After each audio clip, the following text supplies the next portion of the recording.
ኢየሱስ ክርስቶስ ጥያቄያቸውን በጥያቄ ሲመልስ እንመለከታለን ወገኖቼ። በታቸው ትምህርት ነው። አሁን ላይ የሚያስፈልጋቸው ማወቅ ነው። አሁን ላይ ከክርስቶስ ከእግሩ ስር ላይ ሆነው ነገ ስለሚሆነው ነገር መማር ሁላችን ይፈውሰን ወገኖቼ። ኢየሱስ ክርስቶስ ይህን ጥያቄ በጥያቄያቸው መለስ ያደርግልን። ሳንሰማ ቀርተን ይመስላችኋል የምንጣለው? አትጣሉ የሚል ቃል ሳንሰማ ቀርተን የምንጣለው? 15 ላይ ያለውን የእግዚአብሔር ቃል መነሻ አድርገን እንማማራለን። ጌታ መንፈስ ቅዱስ በዓለም ላይ የሚዋኘውን ሐሳባችን በቅዱስ መንፈስ ይቆጣጠርልን። ይህን ቃል የተናገረው ክርስቲያኖች የልባችንና የነፍሳችን የሁላችን ፈጣሪ የሆነው አምላካችን እግዚአብሔር ነው ቃሉን የተናገረው። ለምን ተናገረው? በየት ተናገረው? ምክንያቱስ ምንድነው ብለን ስንመለከት ዛሬ በቅዳሴው ክፍል ላይ በካህኑ ሲነበብ እንደሰማችሁት የማቴዎስ ወንጌል ምዕራፍ 9 ከቁጥር 14 እስከ 18 ያለው ሐሳብ ተነቧል። እድሉ ገጥሟችሁ በቤተ መቅደሱ ናችሁ ያስቀደሳችሁ የሰማችሁ ካላችሁ የቅዱስ የዮሐንስ ደቀ መዛሙርት ወደ ጌታ ቀርበው ጥያቄ እንደጠየቁት እንመለከታለን። እንዲህ ብለው ጠየቁት፣ እኛና ፈሪሳውያን አብዝተን እንጾማለን፣ ያንተ ደቀ መዛሙርት ያንተ ተማሪዎች ደግሞ አይጾሙም፣ ምክንያቱ ለምንድን ነው? በማለት ጥያቄ ጠየቁ። ጠያቂዎቹ የዮሐንስ ደቀ መዛሙርት ናቸው። ጥያቄ የቀረበለት ደግሞ ዓለምን በቃልነት የፈጠረው በሥጋ ማርያም የተገለጠው ከሁለት አካል አንድ አካል ወልደ አብ ወልደ ማርያም ለተባለው ለኢየሱስ ክርስቶስ ነው ጥያቄው የቀረበው። ስለዚህ ምን አላቸው? የሚለው ጥያቄ ጠየቁ ዮሐንስ ደቀ መዛሙርት፣ እኛና ፈሪሳውያን እንጾማለን፣ ያንተ ደቀ መዛሙርት ደግሞ አይጾምም ማለት።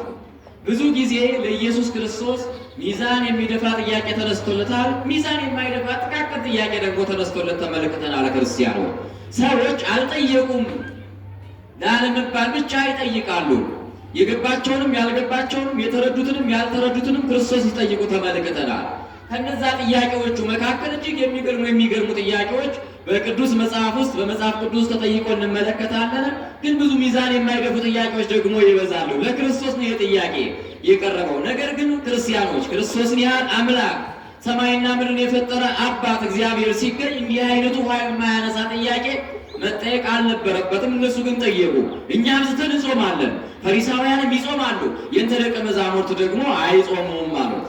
ኢየሱስ ክርስቶስም እንዲህ አላቸው፣ ሚዜዎች ሙሽራው ባለበት ሰዓት ላይ ገና በጫጉላ ላይ እያሉ በሰርግ ላይ እያሉ ሙሽራው ከእነርሱ ሳይወሰድ ሚዜዎች ያዝናሉ ወይስ አያዝኑም አላቸው። እንደምታውቁት የሰርግ ቤት ጉዳይን ስንመለከት በሀገራችንም ላይ ያለውን ባህል ስንመለከት በሰርግ ቤት ደስታ እንጂ ሀዘን የለም አይደለ? በሰርግ ቤት ልቅሶ አለ እንዴ? በሰርግ ቤት አንገት መድፋት የለም። እንደምታውቁት ሰርግ በደስታ የተሞላ ነው። ሰርግን ስናስብ ደስታ ነው፣ ሰላም ነው፣ እረፍት ነው፣ መብላት ነው፣ መጠጣት ነው። መጾም አይታሰብም በሰርግ ላይ። ሙሽራው እያለ ሰርጉ ሳይጠናቀቅ ይሄ ሁሉ ጉዳይ የለም። ስለዚህ ኢየሱስ ክርስቶስን ምን አላቸው? እኛና ፈሪሳውያን እንጾማለን፣ ያንተ ደቀ መዛሙርት ግን አይጾሙም ሲሉት እንዲህ ብሎ መለሰላቸው፣ እነሆ ሚዜው ባለበት ሰዓት ሰርገኛ ማነው ሙሽራው ባለበት ወቅት ሚዜዎች እንደማያዝኑ እኔ ሙሽራቸው እያለው አሁን ላይ አይጾሙም። እነሆ እኔ ከእነርሱ ስወሰድ ወይም ደግሞ ሙሽራው ሲሄድ የሰርጉ ጊዜ ሲያልቅ የተለያየ ክፍል ላይ እንደምንመለከተው ክርስቲያኖች ለምን ጠየቁ አይደለም የኛ አጠያየቅ። ጥያቄያቸው ግን የሕይወት ጉዳይ ክርስቶስን አግኝቶ የሕይወትን ጉዳይ የመንግሥተ ሰማያትን ጉዳይ የጽድቅን ጉዳይ የነፍስን ጉዳይ መጠየቅ ሲጠበቅባቸው እነሱ የሆነ ያልሆነውን ሲጠይቁ ጊዜያቸውን እንደጨረሱ እንመለከታለን። በተለያየ ሰው ለምን ፈወስክ፣ የታመመ ጎባጣውን አነሳ ብለው ይጠይቃሉ። ጎባጣውን ለምን የሞተውን ለምን አነሳ ብለው ሲጠይቁ እንመለከታለን። ደቀ መዛሙርት እሸትን ቀጥፈው በሉ ብለው ሲጠይቁ እንመለከታለን። አይነ ስውሩን ለምን አበራ ብለው ሲመለከቱ እንመለከታለን።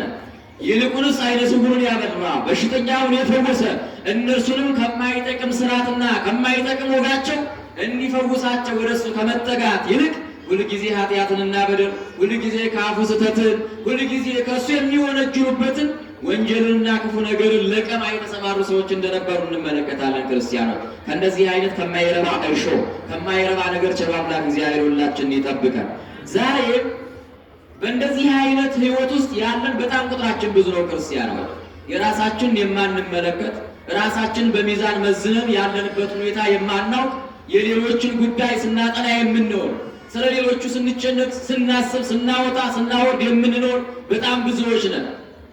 ወደ ካህናቱ ህይወት ዘወር ስንል እሱ ቀድሶ እንዲህ ብሎ እንዲህ ከሌ ዘምሮ ከሌ ሰብኮ የሚለው በዛ በቆመው ሰው ላይ አቃቂራ በማውጣት የተጠመርን ብዙዎች አለን። በክርስቶስ ላይ የሚያሽሟጥጡና ያልሆነ ሐሳብ ያልሆነ ወንጀል ሲፈልጉ እንደሚውሉት ዛሬም ይህ አይነት ግብር የተጠናወታቸው እንዲህ አይነት ሐሳብ የሚያወጡ የሚያወርዱ በእንደዚህ አይነት ሐሳብ የተጠመዱ በጣም ብዙዎች ናቸውና ቸሩ አምላክ እግዚአብሔር በክፉ ሐሳብ የሚንገላቱ በክፉ ሐሳብ ውስጥ የሚሰቃዩ ወገኖቻችንን መፈወስ ይችልበታልና በምሕረቱና እንዲህ አላቸው በወንጌሉ ክፍል ላይ ማለት ነው።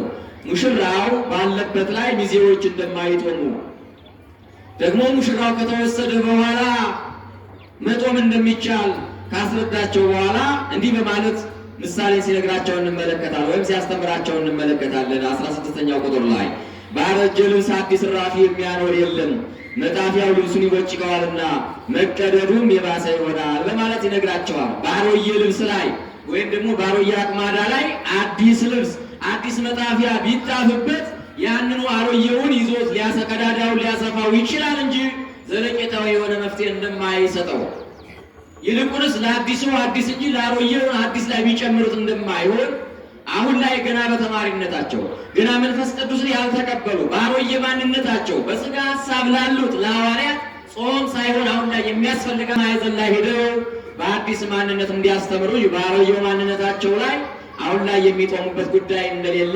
አምላካችን ኢየሱስ ክርስቶስ በማስተማር የሚጦሙበት ጊዜ እንደሚመጣ ገና ወደፊት የሁሉ መጀመሪያቸው የአገልግሎት መጀመሪያቸው የሥራ መጀመሪያቸው ጸሎት እንደሚሆን ወይም ደግሞ እሱ በክብር የመጣበትን ዓላማ ጨርሶ አምላካችን ኢየሱስ ክርስቶስ በዚሁ ክፍል ላይ ሲያስተምራቸው እንመለከታለን። ክርስቲያኖች የወንጌሉ ሐሳብና ምስጢር እጅግ ሰፊ ነው።